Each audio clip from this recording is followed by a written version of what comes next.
Salutare tuturor și bine v-am găsit la un nou videoclip. Astăzi o să vă arăt pas cu pas cum ne creăm un cont HMRC și cum ne verificăm identitatea folosind un pașaport electronic. Este vorba de pașaportul cu amprentă. Se poate și fără acest document, dar procesul este mai complicat. Cea mai simplă metodă este să aveți un pașaport românesc electronic.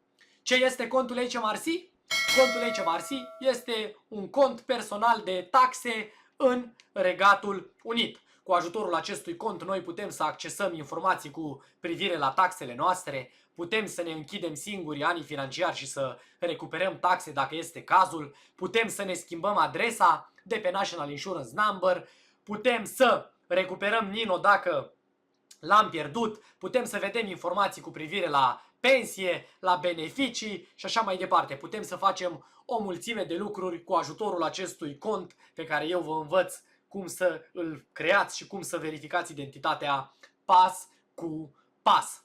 Înainte să începem, aș vrea să vă atrag atenția unui aspect foarte important. La acest cont personal de taxe nu ar trebui să oferiți acces nimănui, nici măcar unui contabil. Dacă vă cere datele de logare, nu ar trebui să-i oferiți acces. Inclusiv pe site-ul Guvernului Britanic veți vedea mesaje pe parcursul acestui videoclip. Inclusiv Guvernul Britanic ne informează că nu trebuie să distribuim datele de logare cu nimeni altcineva. Și acum poate că vă întrebați, ok, și atunci contabilul meu cum poate să mai presteze servicii de contabilitate pentru mine? Ei bine, vreau să vă spun că un contabil care lucrează legal și corect în această țară are un cont al lui special de contabil și dacă vrea să presteze servicii de contabilitate pentru noi, el trebuie să solicite autorizare sau noi voluntar îl autorizăm să lucreze prin contul lui de contabil. Lucrurile de genul vi le-am explicat deja în alte videoclipuri pe acest canal de YouTube și puteți să verificați. Deci orice contabil care vă cere datele de logare la propriul vostru cont, cel mai probabil nu lucrează legal, nu lucrează corect și sfatul meu pentru voi ar fi să întrerupeți legătura cu acea persoană, să căutați oameni cu coloană vertebrală care nu încearcă să facă șmecherii în sistemul de taxare din Regatul Unit. În momentul în care se conectează în contul vostru personal de taxe, poate să vă creeze probleme pentru care voi sunteți răspunzători. Pentru cei care nu mă cunoașteți, numele meu este Cosmin Ugaen, desfășor un proiect împotriva corupției din Regatul Unit. Postez videoclipuri pe YouTube, pe Facebook, pe TikTok, scriu articole pe site-ul meu despre sistemul din Regatul Unit și prin tot ceea ce fac ofer ajutor gratuit tuturor românilor care își doresc să învețe sistemul din această țară, care doresc să învețe și cum se pot obține acte într-un mod gratuit. Aș vrea să rețineți despre mine că eu nu prestez servicii contra cost, nu solicit bani prin rețelele sociale ca să vă ajut cu actele. Spun acest lucru pentru că există țepari care încearcă să se folosească de identitatea mea. Eu nu solicit date personale prin rețelele sociale, pașaport, NINO și așa mai departe. Eu nu fac astfel de lucruri. Ajutorul pe care eu vi-l ofer este prin aceste videoclipuri prin care eu vă învăț cum puteți să obțineți singuri acte în această țară. Dacă vă place ceea ce fac prin acest proiect, apăsați butonul like și ajutați alți români să descopere acest videoclip și de asemenea vă puteți abona gratuit. Apăsați butonul de abonare, porniți notificările și YouTube o să vă anunțe de fiecare dată când postez un videoclip nou pe acest canal de YouTube. Pentru a începe acest proces, intrăm pe Google și tastăm aceste cuvinte: Create HMRC Account și dăm click pe primul link care ne este afișat din partea site-ului gov.uk, care este site-ul Guvernului Britanic. Persoanele care au deja cont pot să dea click pe Sign In și să se conecteze. Dacă nu aveți cont, dăm click pe Register for HMRC Online Services. Pe această pagină avem câteva informații și ne informează aici că te înregistrezi în momentul în care vrei să le spui celor de la HMRC că îți dorești, de exemplu, un Personal Tax Account și dăm click aici. Pe această pagină ne informează ce putem să facem cu un Personal Tax Account. Avem aici o listă de chestii pe care le putem face, le puteți traduce voi. Și ei ne spun aici că înainte să începem, vom avea nevoie de detaliile noastre. Government Gateway, User ID și parola. Desigur că noi nu le avem în acest moment, dar le vom crea împreună și ulterior ne informează că trebuie să ne dovedim identitatea dacă nu am mai folosit acest serviciu în trecut. Pentru a ne dovedi identitatea, trebuie să oferim două dintre aceste chestii de aici. Nu prea avem noi pașaport britanic, dar putem să folosim un permis de conducere emis de DVLA în Marea Britanie. Anul trecut nu era această opțiune, era doar permis pe Irlanda de Nord. Acum s-a schimbat sistemul, vin cu vești bune. Vreau să vă spun că puteți să folosiți permis de conducere emis în Marea Britanie. Și de asemenea mai trebuie să oferiți una dintre aceste informații. Dăm click pe butonul verde Start Now. Am ajuns pe pagina de logare. Noi nu avem Gateway, User ID și parolă, așa că dăm click aici pe Create Sign In Details. Creează detalii pentru conectare. Pe această pagină este foarte important să introducem o adresă de e-mail personală și corectă. Nu introduceți adresa de e-mail a altor persoane.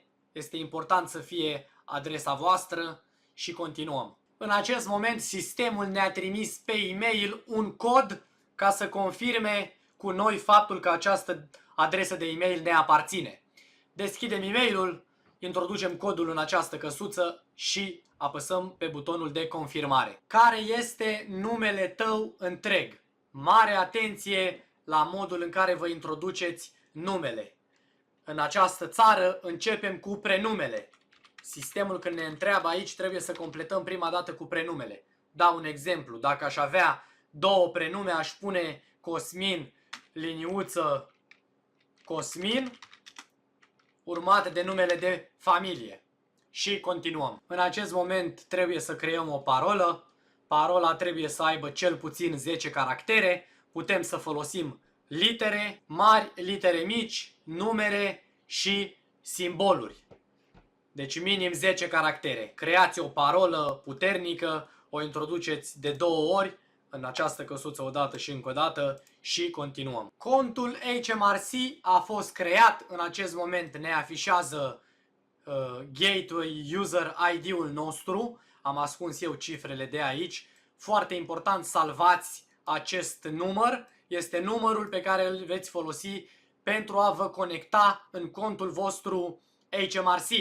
Ne informează că acest cod a fost trimis și pe adresa de e-mail. Salvați acel e-mail, da? Puneți-l cu steluță ca să știți de el. Și aviz contabililor care ne cer datele de logare în contul HMRC. Uitați-vă ce ne informează guvernul britanic prin acest mesaj îngroșat. Niciodată nu îți distribui acest ID de autentificare și parola cu alte persoane. Și dacă aveți nevoie de sfaturi în această privință, vă puteți înscrie în grupul meu de pe Facebook și să solicitați ajutor în momentul în care vă eviți de situații despre care nu sunteți siguri cum ar trebui să acționați. În acest moment dăm click pe butonul verde Continuă. Pe această pagină trebuie să selectăm ce tip de cont dorim. Mergem pe individual, da? Avem nevoie de un personal tax account. Continuăm. Pe această pagină trebuie să setăm ceva măsuri adiționale de securitate. Continuăm să vedem ce se mai întâmplă. Cum vrei să primești codul de acces? De fiecare dată când ne conectăm în contul nostru HMRC, ni se trimite un cod de acces pe telefon, de exemplu, sau printr-o aplicație sau printr-un apel vocal. Eu aș zice să mergem pe prima variantă, primim un mesaj text pe telefon. Acum ne întreabă dacă adăugăm un număr de telefon mobil din Regatul Unit. Cei mai mulți dintre noi vom face asta, deci spunem că da. Iar pe această pagină introducem numărul de telefon care ne aparține. Ei ne vor trimite un cod de acces pentru a confirma că într-adevăr numărul ne aparține. Acum ne informează că am reușit să setăm cu succes o măsură adițională de securitate. De fiecare dată când ne vom conecta în contul nostru, vom primi un cod de acces pentru a confirma conectarea. Continuăm. Am ajuns la confirmarea identității. O să ne întrebe despre noi, detalii personale, nume, data nașterii, National Insurance Number și postcode. Spune-ne cine ești. Introdu detalii despre tine. First name. Dacă aveți două prenume, vă recomand să le treceți cum apar în buletin. Cred că apar cu liniuță, da?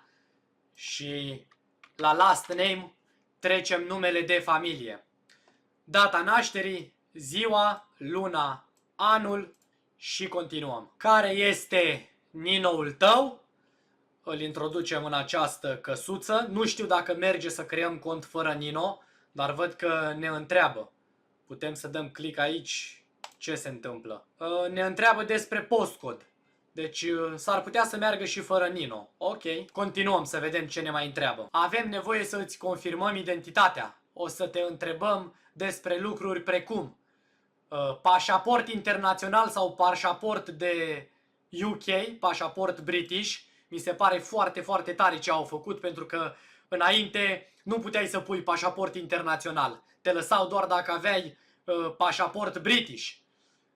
Au schimbat și cu permisul de conducere, că mergea doar cu permis de conducere de Irlanda de Nord. Acum ne lasă să punem permis de conducere și emis în Marea Britanie și mai mult de atât avem și permis de conducere provizoriu ca opțiune, payslip-uri P60, detalii despre self-assessment și așa mai departe. Hai să vedem mai departe ce se întâmplă. Priviți ce tare este acum sistemul. A apărut o opțiune nouă pentru a dovedi cine suntem.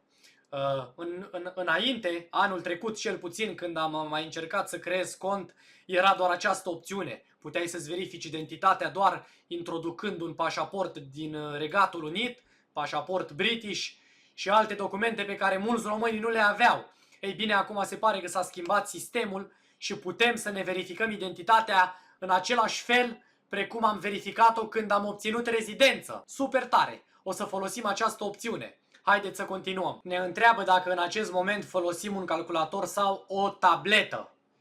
Specifică ei că pe anumite device-uri nu se poate face verificarea.